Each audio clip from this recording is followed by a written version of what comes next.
of this session are Dr. Gopala Kovalli and Dr. Nagaraj Hulgol. Dr. Kovalli is the editor-in-chief of Journal of Carcinogenesis and adjunct professor at the Grad School of Biomedical Sciences, University of North Texas Health Science Center. And Dr. Nagaraj Hulgol is a radiation oncologist at the Balabhai Nanavati Hospital in Vileparle, Mumbai. I would request Dr. Kovalli and Dr. Hulgol to start the panel discussion. Thank you.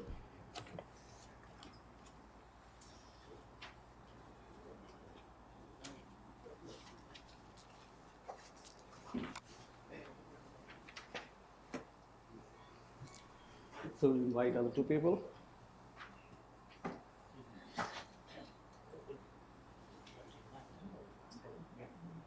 Good afternoon. There's an interesting interactive panel discussion. It should be called an interactive discussion than a panel discussion, which means everybody is a part of the panel or everybody is a part of the discussion. It's going to be, it has been convened by Dr. Gopala and mainly driven by him. We have three eminent people. One is Dr. Pankaj Chaturvedi, another is Dr. Paul Brandt-Rao, and Dr. Surendra Shastri. First, may I request all the three of you to be here on the stage? Need one more chair there? Yeah. Ganesh.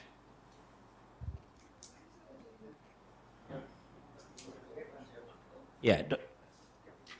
I'm sure you have heard Dr. Paul Brandt-Rao by now, and he is Professor Emeritus of Environmental Health Sciences at Mailman School of Health at Columbia University.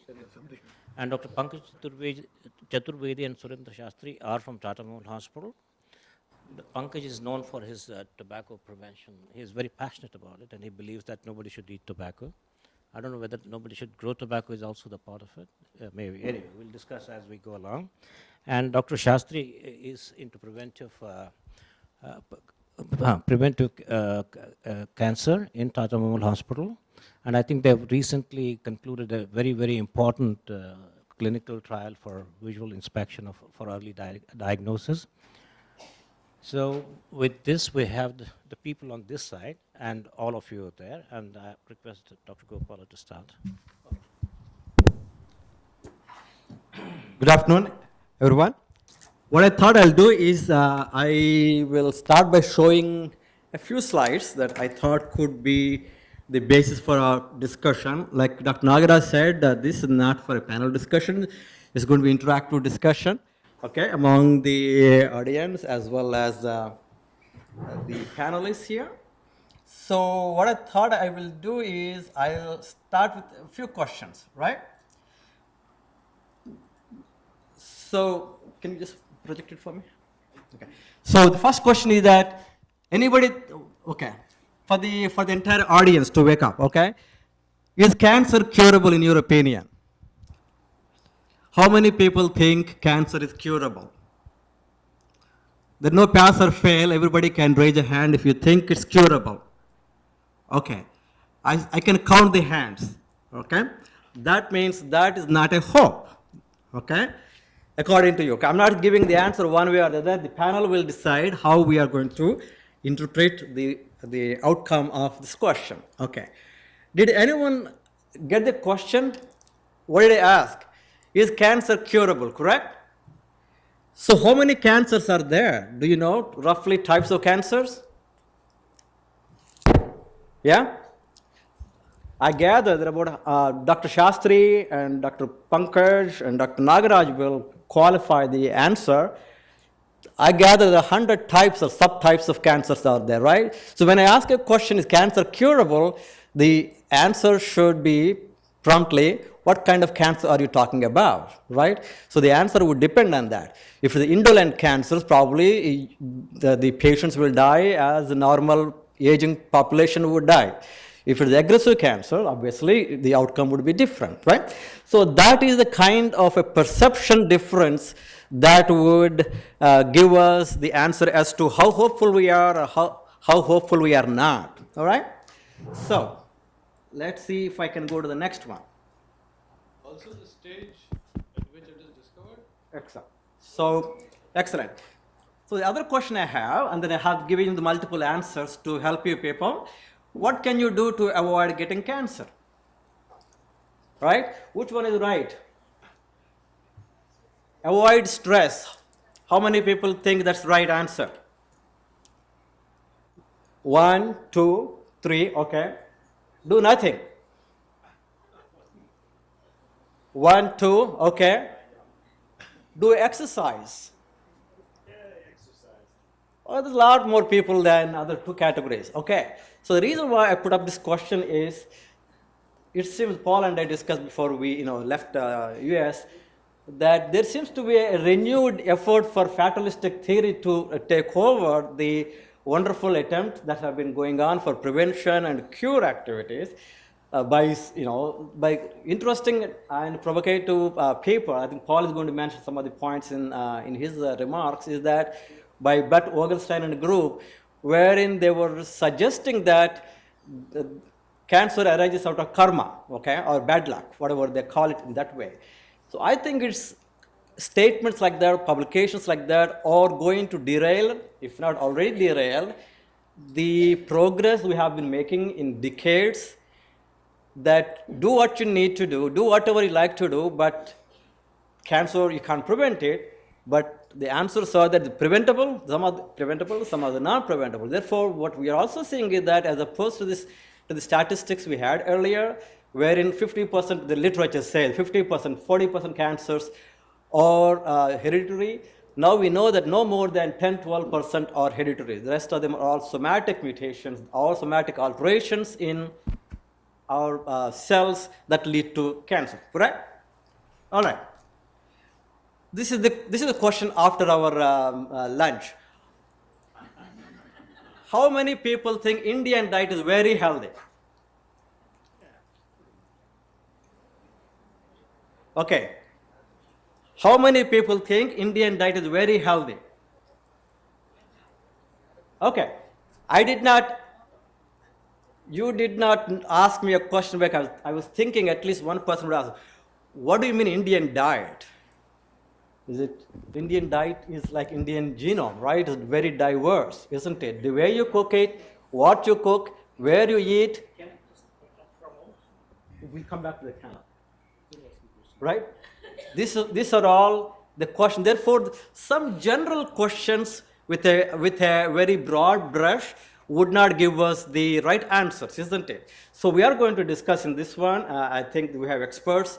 Dr. Nagaraj and other people are also going to talk about what is hype, what is not a hype, about our perceptions about cancer prevention or cancer incidence or cancer cause. Okay, all right. So this is the slide that I try to put together. I think it's cut off, but the idea here is, can we do it here? Can we fit in? Okay. The idea here is that, I think yesterday somebody was talking about the cancer. I think Anil Sood was mentioning in one of his slides that about cervical cancer, right? So there is not much of a cure in those populations, but what is happening is that more and more people are living with cancer. So if we call it cure is one way, we call it, or call it 5 years, 7 years, 10 years survival is another way of looking at it. But the ultimate answer is that we are not saying that it's cure from cancer, isn't it? Survival, we are calling it survival or surviving with cancer for over long periods of time compared to a decade ago or 2 decades ago, right? So that's another point that we would like to throw to the panel as to when do we think or how do we define survival, or how do we define quality of life versus the treatment efficacy and safety, okay? That will be for the physicians discussion, okay? So then when we're talking about, some of the hypes and hopes kind of stuff about cancer research, the researchers here can talk about their experience and their thoughts about it. How do we find a cure for cancer, or how do we find preventive methods or agents when we don't do research like people do here, right? So over a period of time, you can see the curve here in the gray, the declining funding for research, right? Which is telling us that while we are hoping to address the cancer as a formidable enemy, we are not doing enough to attack it. We are not empowering ourselves with enough money, funding to address that issue, right? So it's another area that I like to touch upon people, like what do you think the role of the community in addressing the cancer issue, right? So this is another thing, like, when we say about cancer, the first question is cancer preventable, or is there any cure for cancer? All these questions will come, the ethnic health disparities in terms of the incidence of cancer, in terms of the genetic disparities, in terms of genetic diversity. So these are all the complicating and compounding issues that would lead. So when we ask a question, how do we ask ourselves a specific question as to which population we are talking about? What is the specific ethnic groups that we think can be addressed? Therefore, that leads to our personalized medicine, right? So this, I think, last one of the two slides that I have put together for stirring the pot here is that what is the prescription? This is not my prescription. This is from the AACR annual report 2014. Okay, so the increase the rate of progress against cancer, we must do X, Y, Z. So all these questions we are doing, how can we do it, and globally, and where India is or where India needs to be. These are the questions probably we could address as a panel and as an audience there. Okay, all right. Then the lot of hope. 2014 has been a good year for research.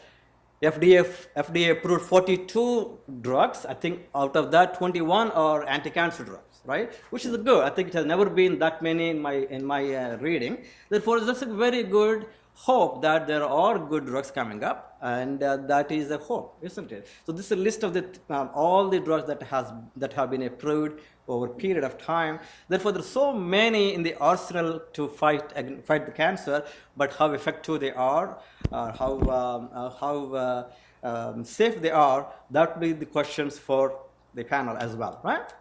This is what again I said. Okay. This is for Dr. Shastri, because I want him to put this in perspective for people who have not read this or people who have read it and then have some questions. Okay, social economic reasons behind more women getting cancer. This is very interesting title, and then there are demographics in that in terms of what is the reason and what is the population difference, what is the male versus female, things like incidence of the cure, as well as other topics. So there's another one, the cancer in our system. I think this also, as the people who have read, Dr. Shastri, Dr. Pankaj, and then you could address Dr. Nagaraj along with. So this is the background. I thought I will start with the panel discussion, and I'm hoping the audience would participate aggressively, especially the young people, right? Now, Dr. Nagaraj. What I'm going to ask each panelist is to make their own statements, opinions. Where they start? Paul? Paul wants to start. Okay. Sure, I'll start. So your first question, how many types of cancer are there? You suggested maybe 100 or something like that. Okay.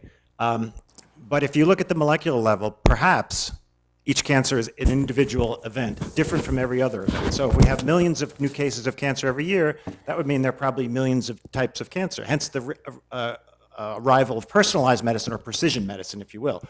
But how are we going to treat, if this is true, and it's probably true to a certain extent, somewhere between 100 and many million is the number of types of cancers, right?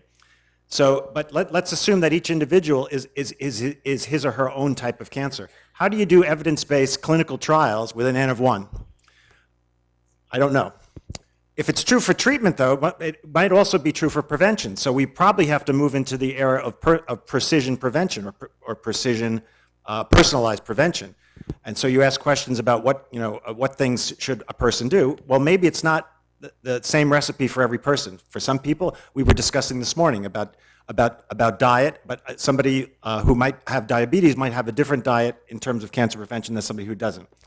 So once again, you probably have 1 million or more different prescriptions for prevention, just as you might have 1 million or more different prescriptions for treatment of cancer.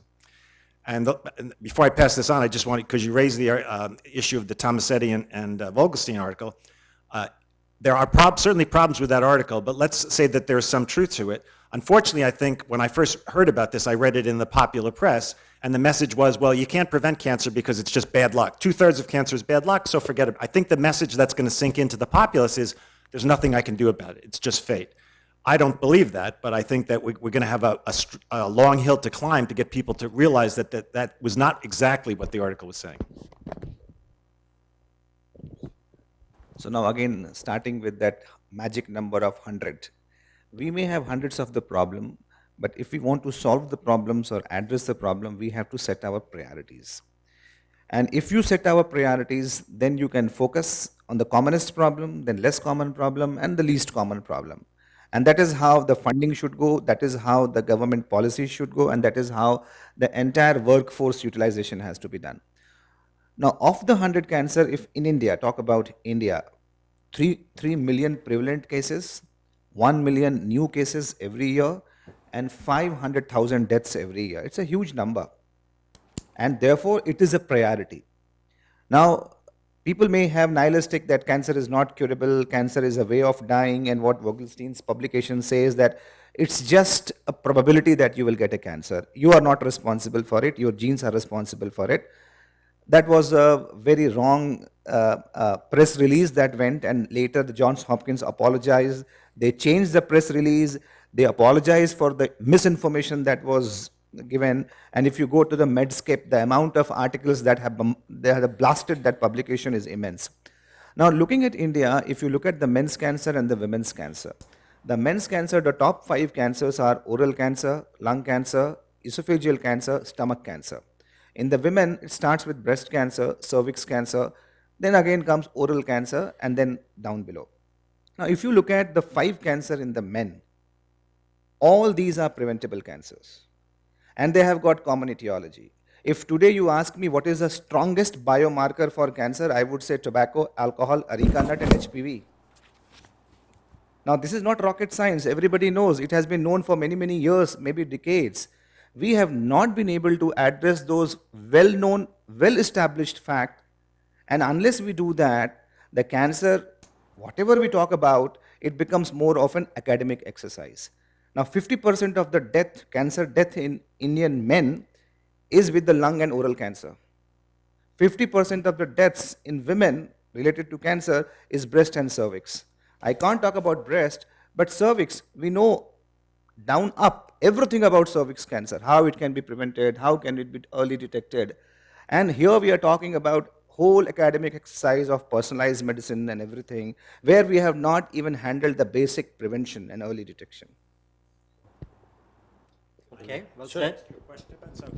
So would you say then that, talking about the budget slide we saw there, all that money being spent on cancer research is a waste? We should just put it into things that we know work in the population? No, I would never say that. See, India may be poor, but it does not mean that we should not have AVACs. It does not mean that we should not have submarines. It does not mean that we should not have fighters. We have to have everything going parallel. But what I mean, that we know that cancer prevention and these are non-communicable diseases, and that 60% of the deaths in the current world is because of the non-communicable diseases. There are 4 non-communicable diseases. Cancer is one of them, but cardiovascular, then diabetes, and then comes the cardiopulmonary, the COPD. Cardiovascular, COPD, cancer. These 3 C are directly related to tobacco. And which government in world has been able to take charge on tobacco? Which country is talking about alcohol, which is a group 1 carcinogen?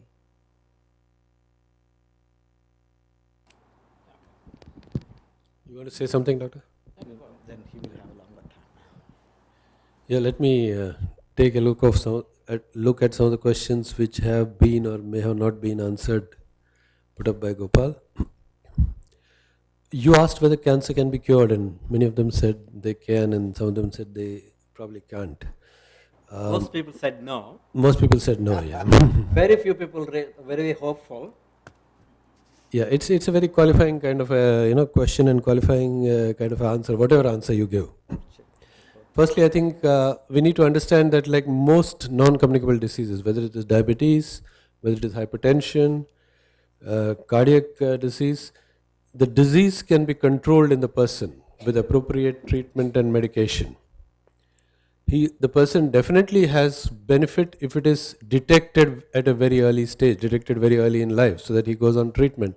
at a very early point of time, and the disease has not been able to take a full toll. Think of diabetes, think of hypertension, cancer is just like that. It's not any different at all.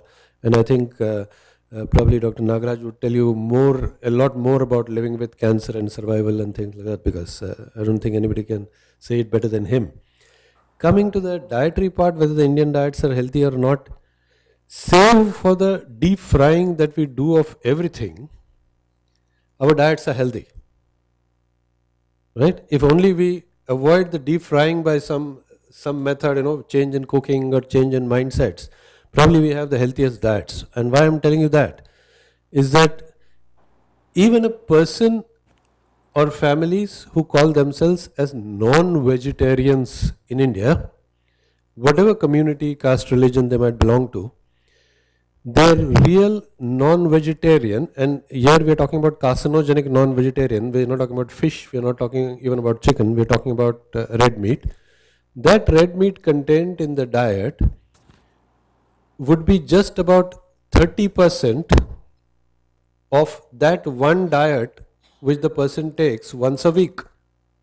So that doesn't really qualify to, from a disease point of view, to be called as a non-vegetarian diet. So by and large, whatever we eat in India, from the point of view of carcinogenesis, yes, it's healthy. I don't know about the infection part and other things, because the kind of places where it's grown, and that could be a very different ball game. While I'm on the question of diet, it's also important to know that for all non-communicable diseases, not just cancers, all non-communicable diseases, obesity, lack of physical activity, tobacco, alcohol and salt. If somehow in your life you are able to control these 5 elements to a certain extent, then you can have a life that's pretty free of several non-communicable diseases and not just cancers. About the article which said that it's bad luck that you get cancer, it's possible, because what happens is, what people normally see, in fact somebody who has cancer is not going to come out and say he has cancer, but there'll be 99,900 people out there who will say that I smoked tobacco for my entire life, but I didn't get cancer. So who's the major advertisement? The 99,900 people, 999 people, right? Not the one person who dies of cancer. So this you will find happening everywhere, and that's the reason why people tend to distort and believe those kind of articles, where they think that, okay, well, all of us are exposed to all kinds of carcinogens, but there's only 1 or 2 people who are getting the cancer, so probably it's their bad luck. That's because we scientists are not doing enough work. Right? We have to find out what are those reasons, in addition to the genotypes and the phenotypes, which are really converting and which are really translating into disease. Coming to the socioeconomic aspect which you asked me, I think it's very important, the cultural aspects. The diet is very closely related to your culture.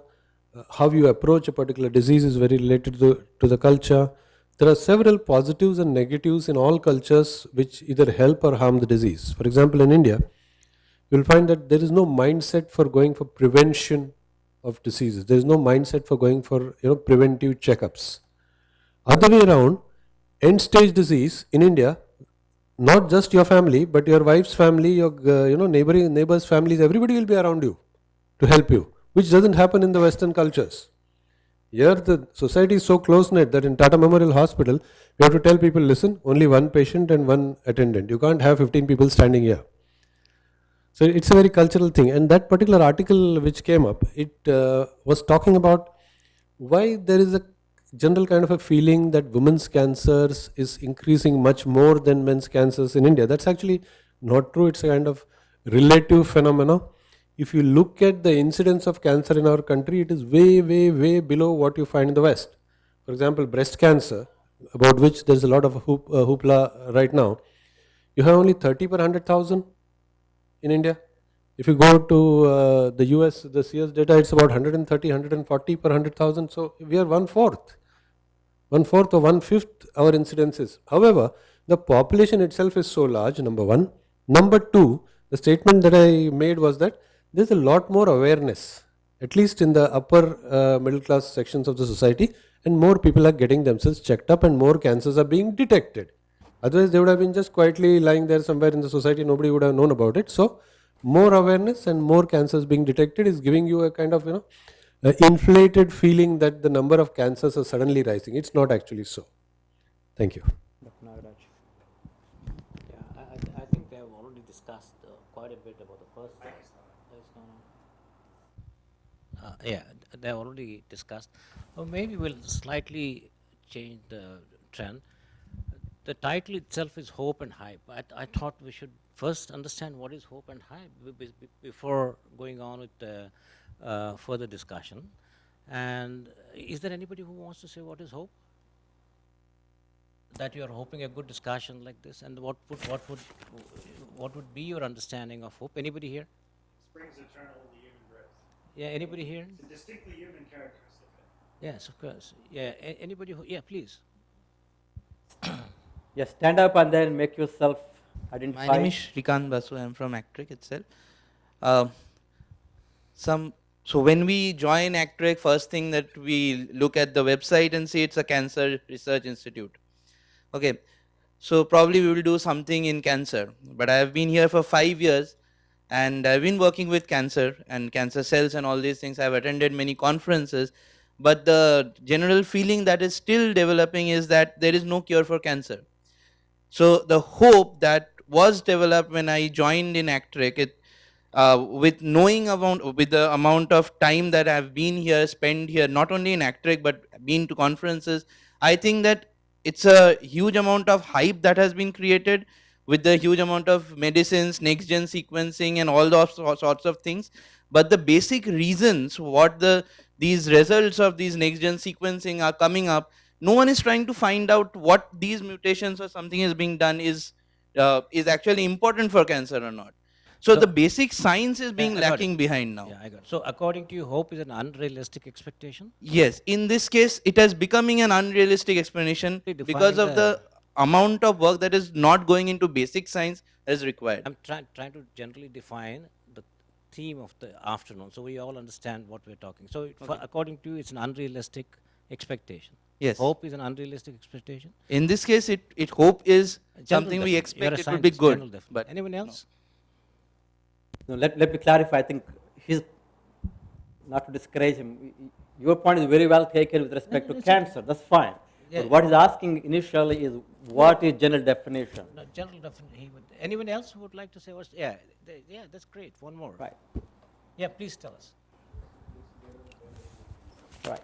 So myself is Dr. Niranjan from SDM Dental College, Dharwad. So I feel hope is that at least we came to know there are some 100 cancers types. And hype is we know more than 100 cancers still there which you have to diagnose, identify it before you try to find something else. Okay. Yeah, I think the impression that I get from the audience is that hope is probably a very unrealistic expectation. But on the contrary, I think hope, the moment it becomes an unrealistic expectation, it becomes very vulgar and not something which you should have. But as he rightly said, hope is a human, very inbuilt human emotion. Hope has to be a realistic aspiration. It cannot be saying that, oh, there is somebody, if it is really not possible, it's an outlier and it's not really a hope. Now, having said that, when this aspiration is really very, very difficult and then you keep selling it, then it really becomes a hype. Say, for instance, Angelina Jolie, BRCA 1, BRCA 2, the whole hype about the breast cancer, which you mentioned just a while ago. Or suddenly you see in like multi-year articles, she will come and say, oh, there's a cure for cancer. What is that? If you read the subtext, there will be that survival improvement by 22 days statistically significant. And that's suddenly it's written as a miracle drug. And it's being marketed, and then it's marketed as a miracle drug. That's hype, and that is really, playing on the basic emotion of hope, right? So as we go along, I hope all the panelists will, in each of that, will address each paradigm shifts or changes that we think is happening at this point of time or should happen. Have keep this in the background and then address each change. And coming to India, so I said that when Indian diet, etc., the whole point is what is India? The very definition of who can define what is India? When you say India or Indian, it's so difficult. Now, when we say Indian diet, it's not a geopolitical definition, but something different, as he rightly said, it's more cultural. And there's an excellent study from Mysore Nutritional Institute, which went across the country as defined today, and divided India, and looked at the dietary patterns. The most traditional dietary patterns, they were not looking for cancer, but they said most of the dietary patterns have evolved over a period of time, which on the basis